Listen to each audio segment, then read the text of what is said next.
For those who don't know, it's our last week, 7 years ago. So this is actually probably going to be quite hard to get through. So we do apologise, it's only tears in advance, but it's, this is obviously quite painful. So firstly, today is a very happy, very emotional day.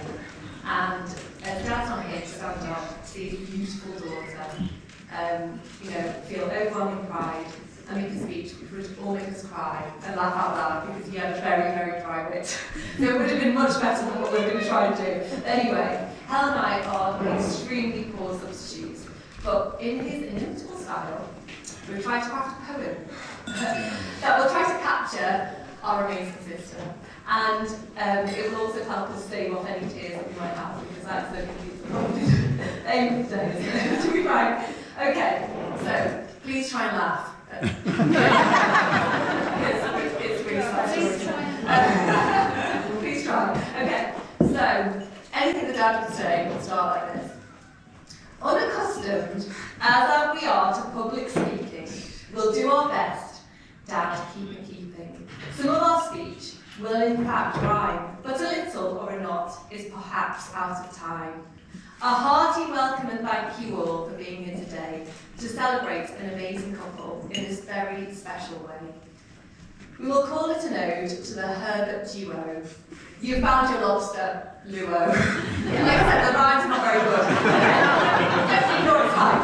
Keep going. Our bluey, mossy, born just after 10 on the 10th of June. The most blessed gift to our family. We love you to the moon.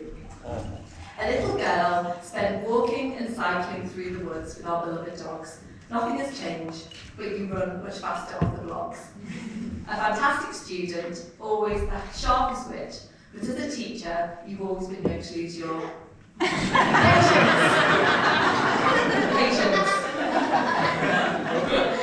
And not your time reading the rainbows, crafting, baking, sewing, and who knows.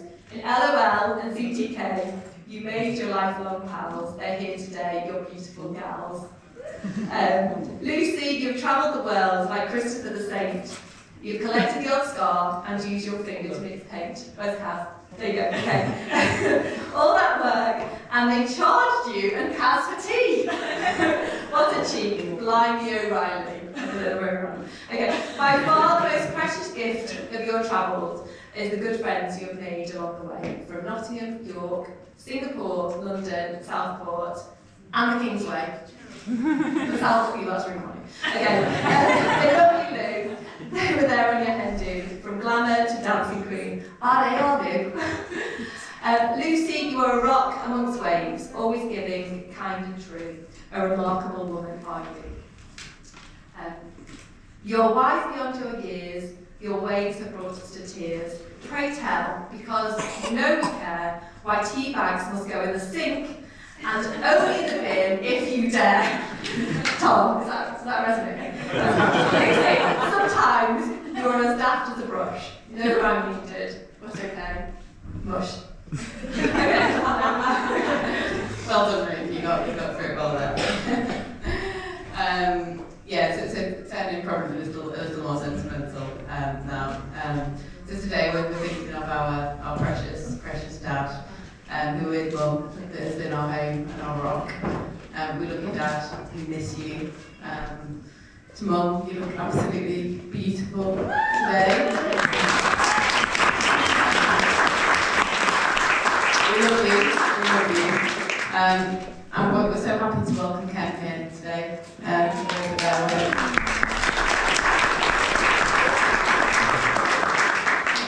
turning to our new family, dearest Tom, Derek and Sally, we welcome you very warmly to our family. Not forgetting gorgeous Winter Max, who is fine. Such a gorgeous husky, it could be a crime. So raise your glasses for a first cheer. A joyous day for us all here.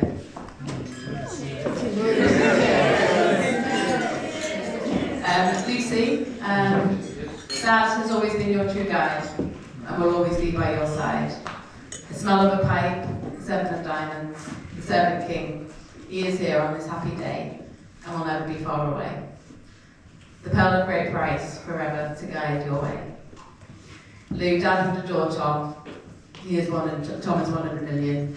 kind, warm and funny, and the sincerity of your love you will see from heaven above. That's probably as far as we got with the rhyming. Nana, our Welsh Nana, would also be so very glad that you found your carry-out. Now I know she approves, and I sometimes see her and Tom when he often says, "Scratch my back, Lucy Poosey." Which is weird, we acknowledge that, isn't it? Now Lucy, you were also adored by Alice, Anna, Tom, Margot and Charlotte, but there has been occasion where a cross word was heard. At Chankley Airport, well out of the blue, Margot's words rang very true. You were indeed a naughty little piggy! You're a wonderful sister, Louie Bluey, our third Vigo. You're an amazing daughter, aunt, friend and wife. We love you for all that you are. And it's no surprise that Tom is head over feet. He couldn't help it. It's all your fault. To Lucy and Tom, we wish you every happiness in this wonderful life. We love you both.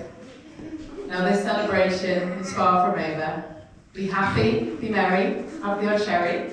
In the words of Ella Belloc and our dad, may your hearts be as ripe as a ribstone pippin, bright as a ribstone pippin. So please dance and celebrate the beautiful couple. Please raise your glasses to Mr. and Mrs. Herbert.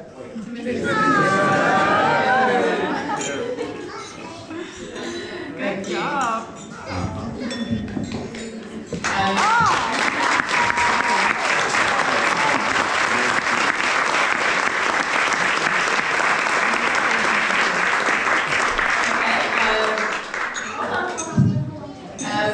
So I'm also going to MC, so I'm going to hand over to Mr. Herbert now. This is very lovely, doesn't it?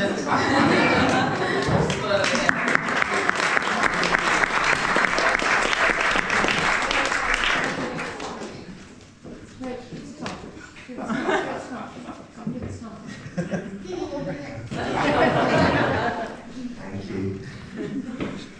Right, so hi everyone, I'm Tom, the groom. Hopefully you all know that. So, first of all, on behalf of my wife and I, we'd like to say thank you all so much for being here with us and making this day even more special, even better than Alex. Cheers. I'd like to say thank you to Ruth and Helen for those very kind words. Normally that would have been the part of my speech, but right from the start you've all been so welcoming to me.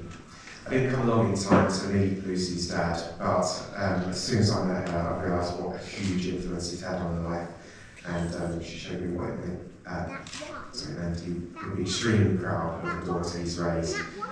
When I first met Lucy, she showed me what he meant to her and how he helped shape her into the wonderful woman that she's become.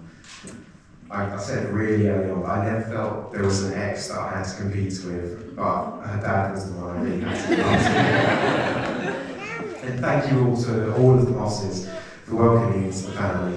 You've all been so kind right from the start, and you've always made me feel at home, especially Alison, who's really felt like a second mother to me.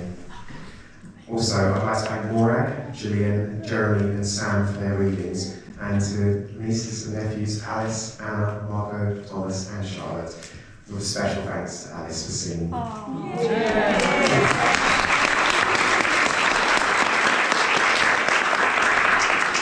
With that, I'd like you all to raise a glass to the Mosses.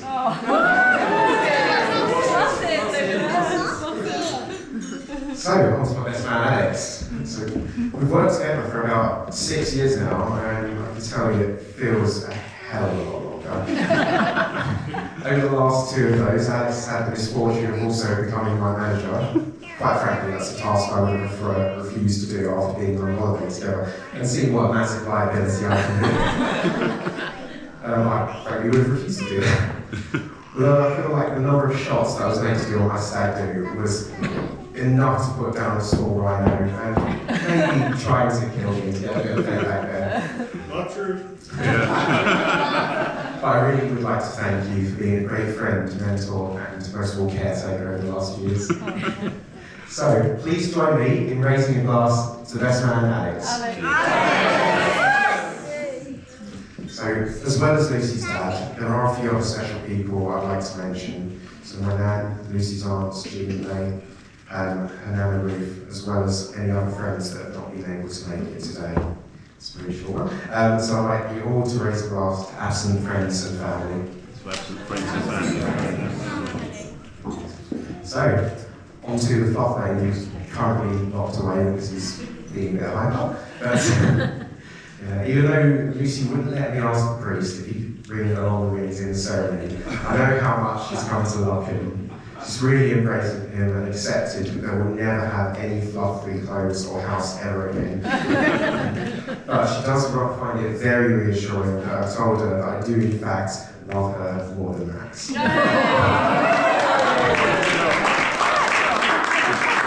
Those of you that really know me, you understand what a huge deal that is.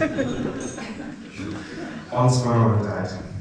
I know I've not always been the easiest of children, but I'd like to take this moment to publicly thank you for persisting and not trying to return me for a refund. I feel I've learned so much from you, and I'm truly grateful for all the lessons you taught me over the years. I'm very proud to be one of the few from my school who didn't end up with a criminal record. Really not bad for South East London. I'm also grateful for your continued parenting as I've become a more accident-prone adult, including the time you had to collect me from the hospital with a broken arm and concussion, drop me home after 24 hours of supervising me, and immediately receive another call to take me back to the hospital for another unrelated injury. That's what you get for leaving me unattended at age 30. But really, you've been great parents. I think you've produced pretty awesome son, if I do say so myself. And so, I'd like you to raise a glass to my mum and dad. Next, I'd like you to say how lovely all the bridesmaids look. And to the groomsmen, you tried. Lucy puts a lot of thought into the people that she keeps in her life, and you can really tell it with everyone who's here today. I'd like to say a special thank you for her chief bridesmaid, who's also called Lucy to make things confusing. For all your help throughout the day and looking after her, and not attempting to kill her on the hen do like that did happen on this topic. I wish I had friends like you.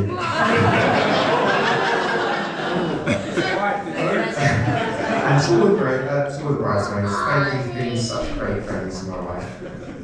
And to the groomsmen, you've helped me through some disaster or another, some major points of effort there. Even if half of it was your fault, I could not ask for a nice group around me. So, I'd like you to raise a glass to the bridesmaid and groomsmen. Now, I should probably say something about Lucy. Lucy, there's something seriously wrong with your hands. It's unnatural for them to be that cold all the time. But if I had to tell somebody who used my body to warm their ice cold limbs in the middle of the night waking me up, it would always be you. A lot of people who know me thought I wouldn't settle down and would just go through bachelor's life forever. I did keep saying it over and over again that I just really want to meet the right one. I'm not going to settle for less. But I know some people thought I was being too picky. It did take me a while, but when I met Lucy, I knew that this was it, and every little fork in the road, hurt, disaster date, had just been one of the things that led us to each other, and for that, I wouldn't change a thing. As soon as I met Lucy, I knew I found someone really special, and I wanted to be all in straight away. She's smart, beautiful, caring, funny. She puts up with and even pretends to laugh at my own jokes. I can't imagine someone better to spend the rest of my life with. She truly deserves an amazing husband, and with that, I feel extremely lucky to have come along, just as life had worn her down not to know her standards.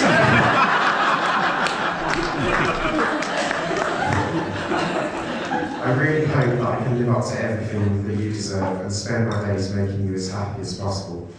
So, for one last time, please everyone raise your glasses to my beautiful bride, Lucy. To Bryan.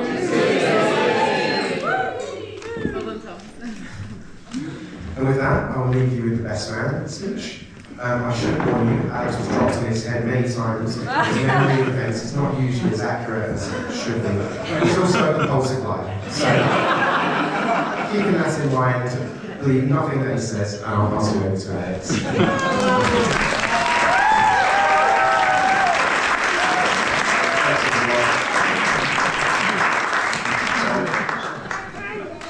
Between the amount of times I've been dropped on my head and the numerous accidents you've been in, we're fortunate to be in relationships with our carers.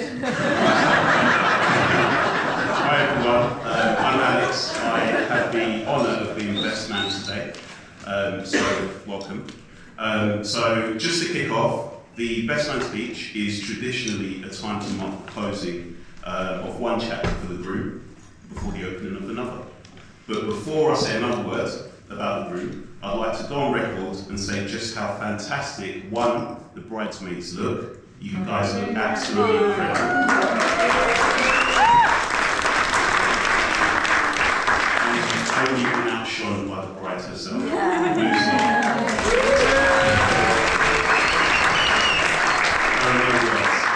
incredible, absolutely amazing today.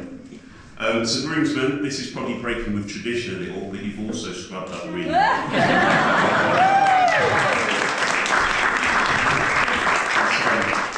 Kind of look like James Bond's receptionist.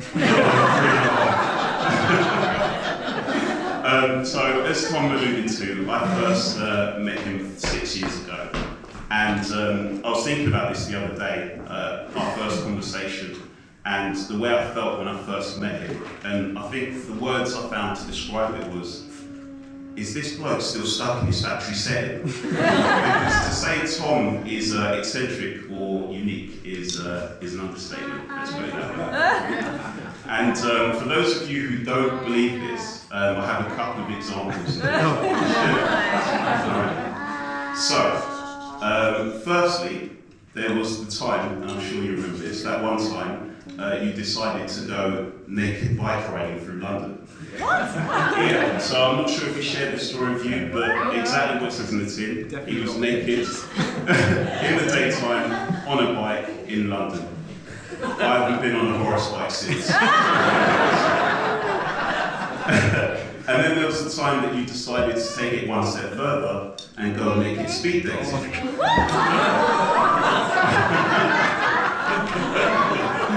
I'll let Tom share the story with you after the speech. But suffice to say, I've read the TripAdvisor reviews and I won't be drinking that one. And then actually my favourite, which probably isn't as funny as you walking around the city naked, but it was the time you decided in Singapore to interact with a wild monkey and got bitten. Ended up in A&E. Yep. And if I remember correctly, there was a spike in COVID cases when we got back to the UK. I'm not judging, I'm not making any accusations, I'm just laying out the data for you guys to take yourself. Lucy, I just want to say I hope the honeymoon is nowhere near Singapore. So Tom's dating life has actually been just as colourful. With all these screens. I won't go so far as to go into too much detail because that would be in bad taste. But what I will say is, a man should never reply completed when asked about his online dating. Which is why before lockdown, Tom's nickname was Tinder. And after the first lockdown, what's your name again? Super Spreader.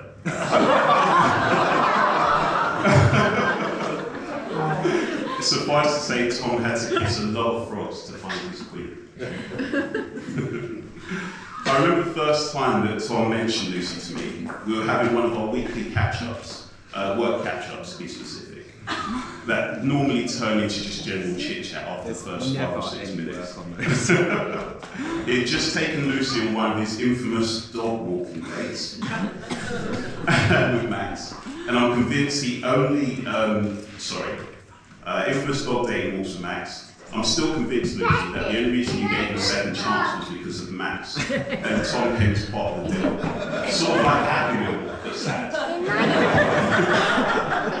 All jokes aside, the thing that struck me actually was when Tom spoke about you, his face lit up. And the way he spoke about you was really, I've never heard him speak about someone like that before.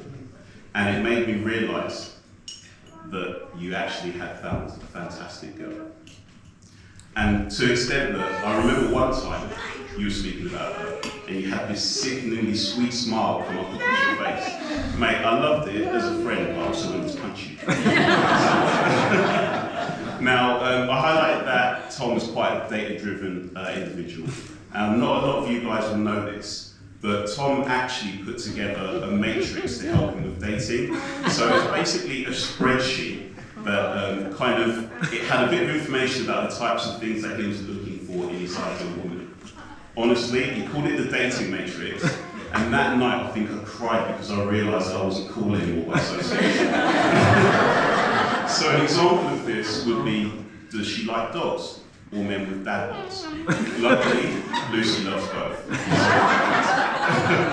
Every so often I would hear about this data matrix and how nobody had kind of ticked all the boxes and nobody was perfect.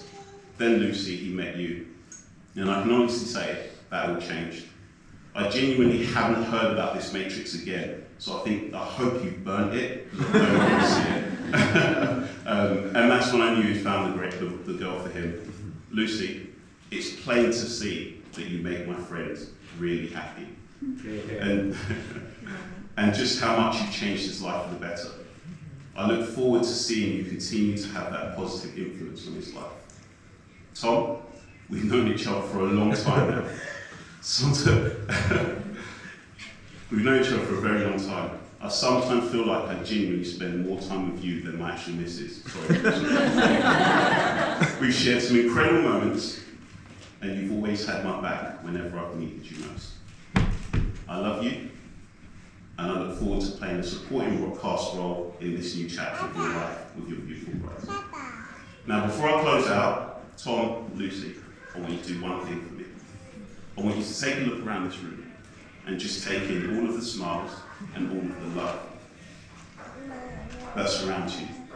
There are no hashtags in here and no filters. This is real, and something that a lot of people will never get to experience in their lives. I wish you both a life filled with happiness, laughter, adventure, and most importantly, love. And all that remains for me now is to raise a glass so that we can all toast our newlyweds. Ladies and gents, to the bride and groom. The bride and groom. Cheers.